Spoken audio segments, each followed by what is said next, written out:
કેમ છો બધા? મારું નામ અભિષેક છે અને હું દાયિત્વમાં ગણિત ભણાવું છું.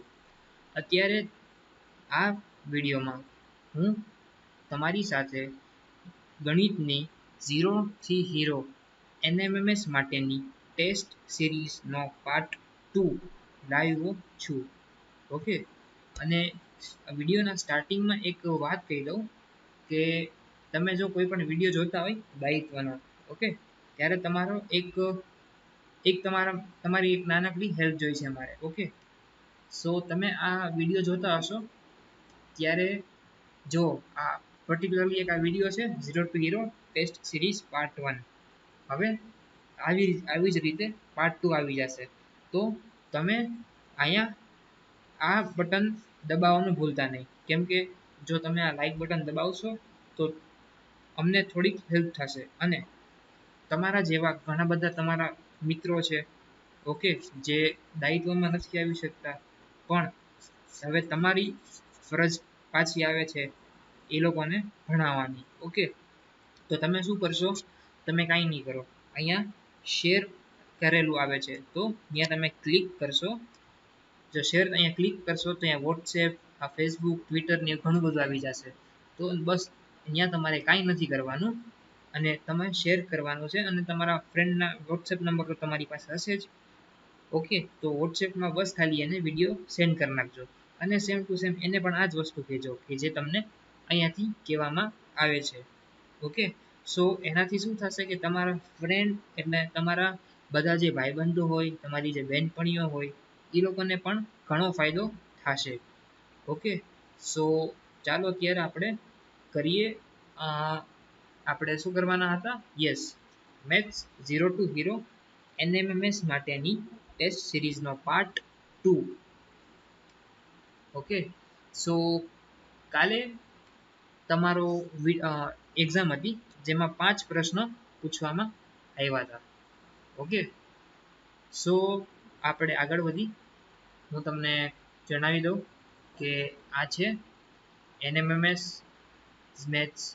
મેથ્સમાં NMMS ડિપાર્ટમેન્ટની 0 to હીરો ટેસ્ટ સિરીઝનો પાર્ટ છે 2. ઓકે, હવે આ સિરીઝમાં એટલે આ જે પાર્ટ 2 છે એનો જે ક્વેશ્ચન છે એ કયા ચેપ્ટરમાંથી લેવામાં આવ્યા છે? તો કે સ્ટાન્ડર્ડ 8 ના સાદું વ્યાજ એટલે કે સિમ્પલ ઇન્ટરેસ્ટના ચેપ્ટરમાંથી ક્વેશ્ચન લેવામાં આવ્યા છે. ઓકે, સો આપણે આગળ વધી. આ તમારી સમક્ષ પહેલો પ્રશ્ન હતો વ્યાજ મુદ્દલ એટલે આપણે ક્વેશ્ચન 1 કરી. પહેલો તમારી પાસે પ્રશ્ન હતો વ્યાજ મુદ્દલ. જો વ્યાજ મુદ્દલ એટલે શું છે કે વ્યાજ મુદ્દલને ઇંગ્લિશમાં એ થી લખાય. એ એટલે શું કે જો તમે જેટલા રૂપિયાનું વ્યાજ લીધું હોય, ઓકે, સો એની કંઈક વર્ષ જેટલા હોય, વર્ષ પૂરું થતાં જે તમે પાછા અમાઉન્ટ આપો, જે તમે વ્યાજ આપો પ્લસ જે તમે ઉછીના રૂપિયા લીધેલા હોય એ તમે પાછા આપો તો એને કહેવાય વ્યાજ મુદ્દલ. આપણે એક એક્ઝામ્પલથી લઈએ. જો આમાં શું, આ તમને એક એક્ઝામ્પલ માટે કરાવું છું.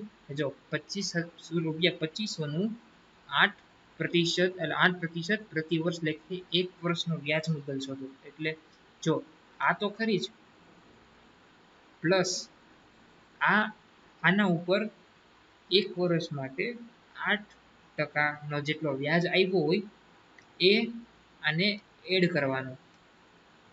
એને શું આપણે વ્યાજને શું લખી છીએ? I થી. એટલે શું થઈ ગયું? વ્યાજ મુદ્દલ A ઇઝ ઇક્વલ્સ ટુ શું થઈ જાય?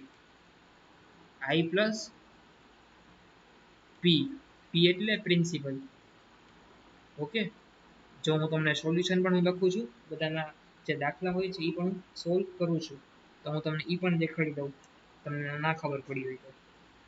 જો મેં તમને કીધું હતું ને, જો વ્યાજ મુદ્દલ એટલે A અને A એટલે શું થાય? તો કે P પ્લસ I, અને I તમને કઈ ફોર્મ્યુલાથી મળે? PRN/100.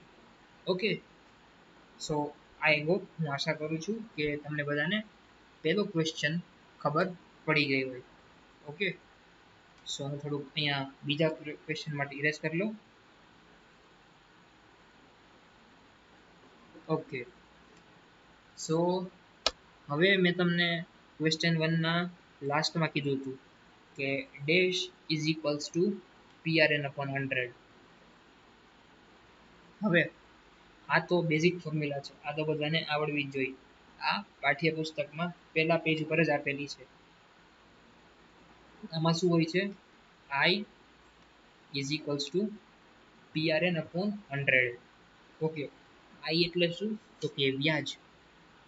P એટલે શું? તો કે મુદ્દત. ઓકે, આપણે હજી એકવાર ડીપમાં જોઈ જો છે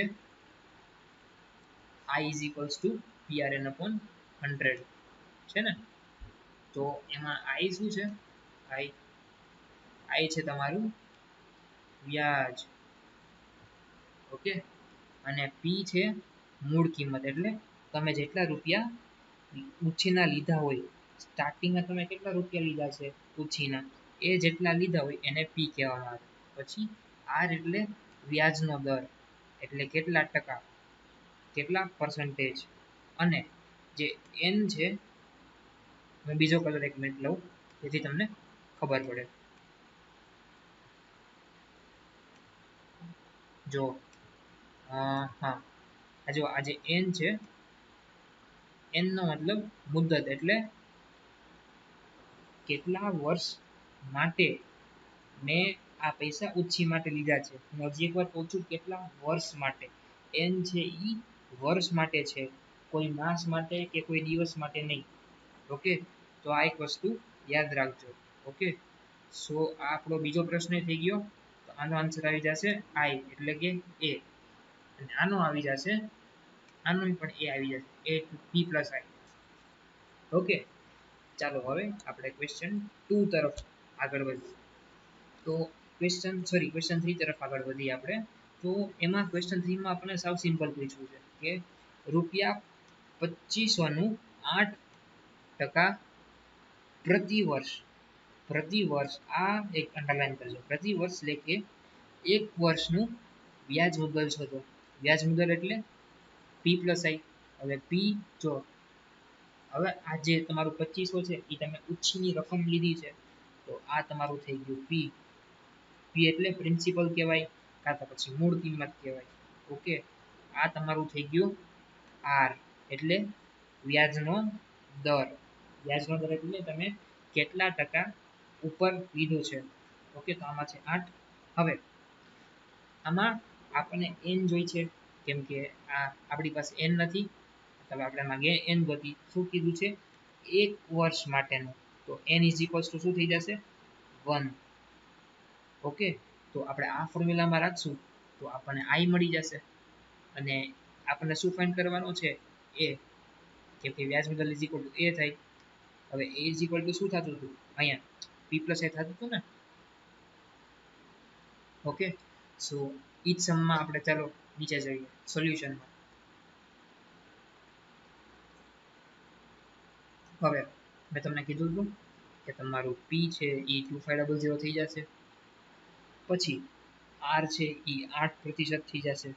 પછી જે તમારું N એટલે કે કેટલા વર્ષ માટે, તો કે 1 થઈ જશે.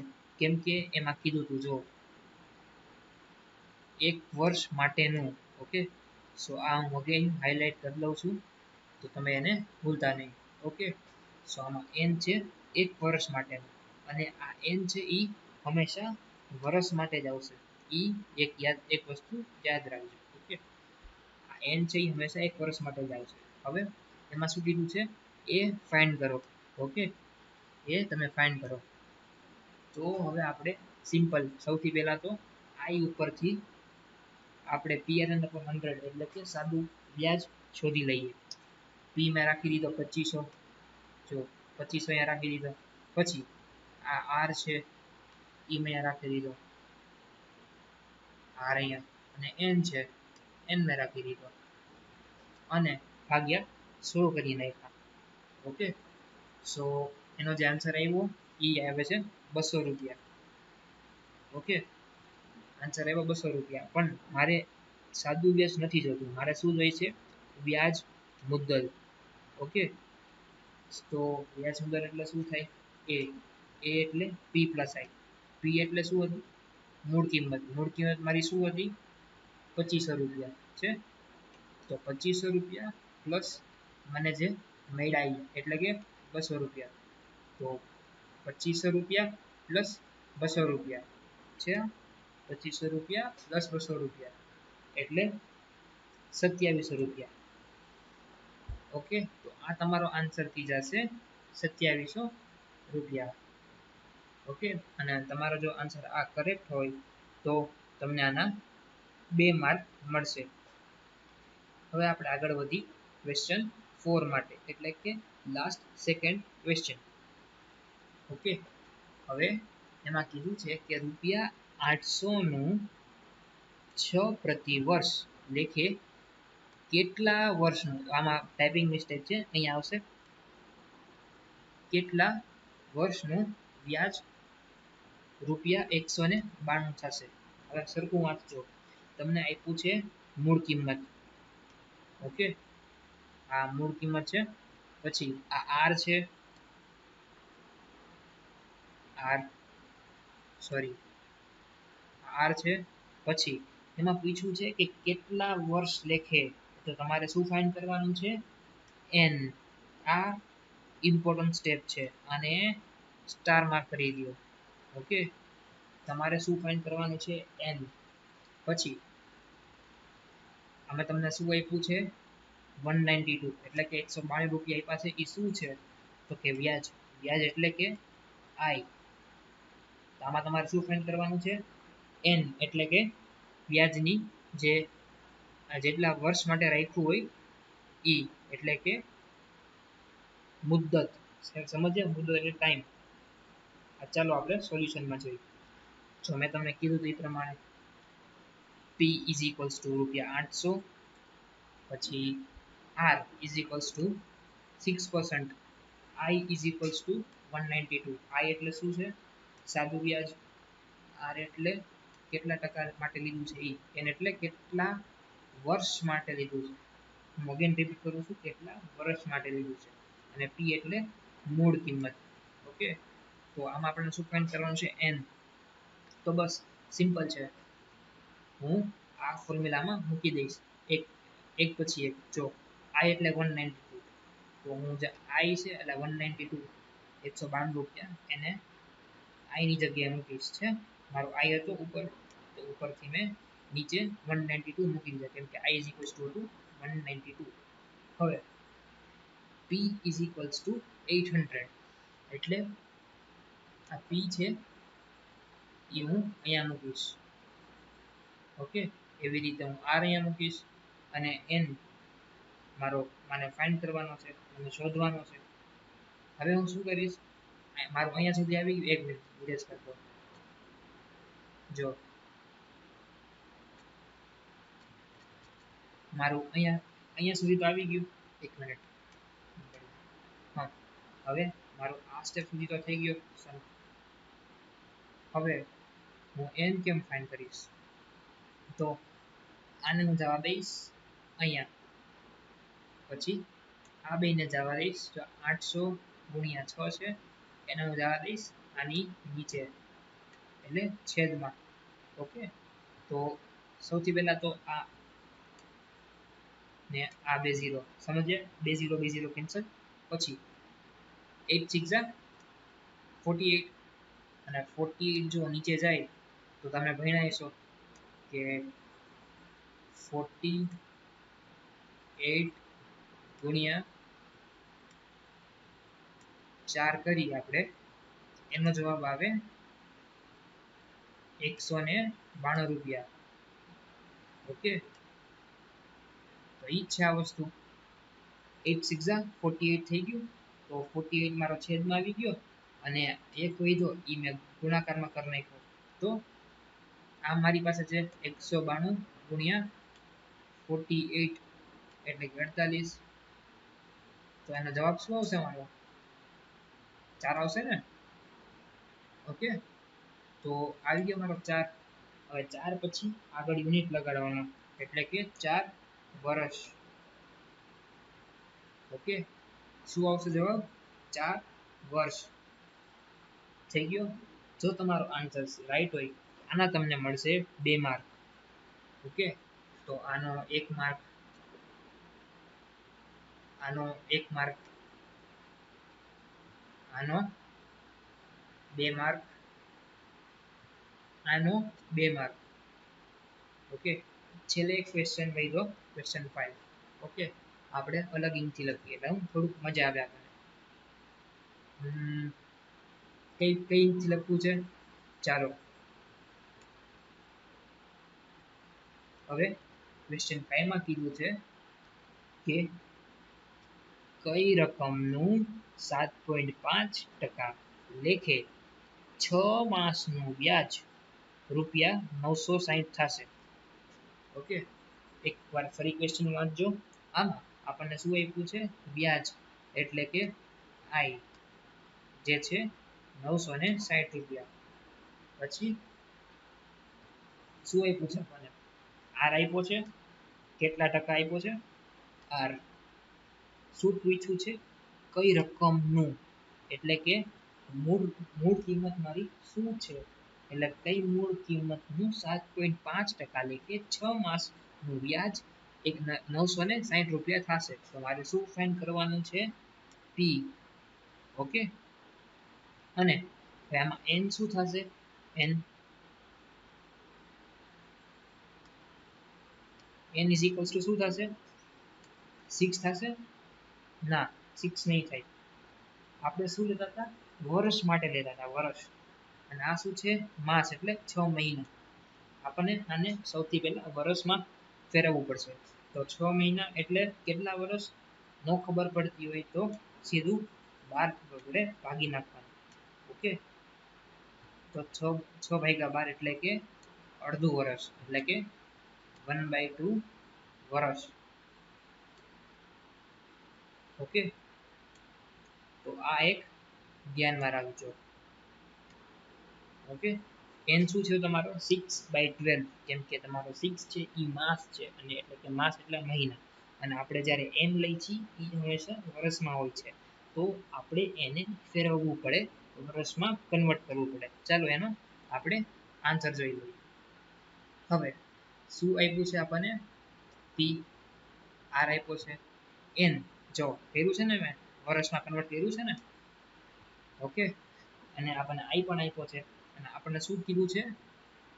સોરી, પી ફાઇન્ડ કરવાનો કીધો છે. સિમ્પલ છે, આ ફોર્મ્યુલામાં આપણે છે મૂકી દઈશું. I is equals to PRN upon 100. તો I મારો છે 960, P મારો છે, મારે ફાઇન્ડ કરવાનો છે. R આપ્યો છે 7.5%, N આપ્યો છે 6 માસ, પણ મેં કેમાં ફેરવ્યો? વર્ષમાં. એટલે શું થયું? 6/12. 6/12 ને હું કેમ લખી શકું? પછી આપણે એક કામ કરી, એની 2 મેથડ છે. એક મેથડ આપણે જોઈ લઉં. પી છે મારે ફાઇન્ડ કરવો છે, તો હું શું કરીશ? જે આ 100 છે એને ઉપર લઈ જઈશ, ઉપર જશે એટલે ગુણાકારમાં. પછી આ 12 છે એ નીચે જ છે, એટલે આમ છે ને 6/12. તો 12 છે એ છેદમાં જ છે, તો જે 12 છે ઈ ઇઝ ઇક્વલ્સ ટુ ની આ બાજુ જાય, સોરી, ઇઝ ઇક્વલ્સ ટુ ની આ બાજુ જાય તો ગુણાકારમાં આવી જશે. અને પછી છે 7.5 છે. ઓકે, 7.5. તો જો તમને બધાને ખબર હશે કે 75 7.5 છે, આ 7.5. તો એને હું કેમ લખી શકું? 75/10. ઓકે, કેમ લખી શકું? 75/10. એટલે મેં શું કર્યું છે? આ જે ડેસિમલ હતો એને મેં એક બાજુ શિફ્ટ કર્યો છે. જેટલી વાર શિફ્ટ કરે એટલી વાર ડિનોમિનેટરમાં એકવાર, એટલે એટલી વાર 0 લગાડવાનું. સમજાઈ ગયું? તો 7.5 નું લખી શકું 75/10. તો મેં જ લખ્યું છે 75/10. તો હવે જો અમારા 12 ને 100 વયા ગયા હતા. હવે 75 મારો નીચે આવી જશે છેદમાં, પછી 6 મારો નીચે આવી જશે છેદમાં. ઓકે, ચાલો બીજા સ્ટેપ જોઈ. બીજો સ્ટેપ મેં તમને કીધું હતું ને, આ 100 છે એ ગુણાકારમાં થઈ જશે, 12 છે એ પાછો ગુણાકારમાં થઈ જશે. હવે 10 ક્યાંથી આવ્યો? જો 7.5 હતું ને, 7.5 નું મેં 75 કરી નાખ્યું. ઓકે, તો ત્યાંથી આવ્યો 10. તમને કીધું હતું ને 7.5, તો 10 નીચે આવી જશે. તો 10 આમ કરું તો ઇઝી ક્વેશ્ચનની આ બાજુ જાય તો શું થાય? અંશમાં આવી જાય. આવી ગયો અંશમાં, અને 6 અને 75 છેદમાં આવી ગયા. ઓકે, તો અહીંયા આવી જશે 1, અહીંયા આવી જશે 2, પછી આ 15 5 75, અને 5 2 ઓકે, તો જો હવે હું શું કરીશ, આને બધાને ગુણાકાર કરી નાખીશ અને ભાગ્યા 15 કરીશ. ઓકે, સોરી આ મેં થોડુંક ખોટું કરી નાખ્યું અહીંયા. એક સિમ્પલ પણ વે છે તમારા માટે. શું કરવાનું? તો કે 25 3 જા 25 4 જા, તો 15 ની ભેજા મારી નહીં. 3 છે એ તમે અહીંયા જવા દો. ઓકે, એટલે 3 1 જા 3, અને 3 ભાગ્યા 960 કરશો તો શું આવશે? 320. 320 ગુણ્યા 4 ગુણ્યા 2 અને ગુણ્યા 10, જેનો આન્સર આવશે 25,600 રૂપિયા. ઓકે, ખબર પડી ગઈ? જો આ તમારો આન્સર સાચો હોય તો આના તમને મળશે 2.5 માર્ક. તો ચાલો જોઈએ કોના વધારે આવે છે. ટોટલ કેટલા માર્ક હતા? 1 ને 1 2, 2 ને 2 4, 4 ને 2 6, 6 ને 2.5, એટલે કે ટોટલ હતા 8.5 માર્ક્સ. 8.5 માર્ક્સમાંથી કોને વધારે આવે છે ચાલો જોઈએ. જો કોઈને પણ કંઈ ન સમજાણું હોય તો તે પોતાના મેન્ટર અથવા તો જે ગ્રુપના મેમ્બર હોય તેમને પૂછવા વિનંતી. પછી હજી એકવાર હું તમને કહી દઉં કે જો આ વિડીયો તમને સારો લાગ્યો હોય તો લાઈક કરવા વિનંતી. પછી શેર જરૂર કરજો. શેર અમારા માટે નહીં, જે તમારા ફ્રેન્ડ્સ છે જે લોકડાઉનમાં જે સ્કૂલમાં નથી ભણી શકતા એના માટે તમે થોડોક આગળ વધી અને તમે એને હેલ્પ કરજો. કેવી રીતે? તો કે અહીંયા ફેસબુક વોટ્સએપ ને એ બધા ઓપ્શન આવી જશે. તો બસ એવી રીતે તમે શેર કરી અને એને પણ ભણાવી શકો છો. ઓકે, તો બસ આજના માટે આટલું. આ હતો અમારો પાર્ટ 2. કેનો? તો કે 0 to Hero ટેસ્ટ સિરીઝ. કેના માટે? તો કે NMMS માટે. ચાલો, જેને જેટલા વધારે માર્ક આવ્યા હોય તે અમને કહેજો, તો તમારું નામ અમે વિડીયોમાં લેશું. એટલે તમારું આખું ચિત્ર છે તમારા આખો અમે વિડીયો બનાવશું. ઓકે, તો 8.5 માંથી કોને કેટલા માર્ક વધારે આવે છે ચાલો આપણે જોઈએ. Okay, so good bye, take care, prepare smart, and all the best.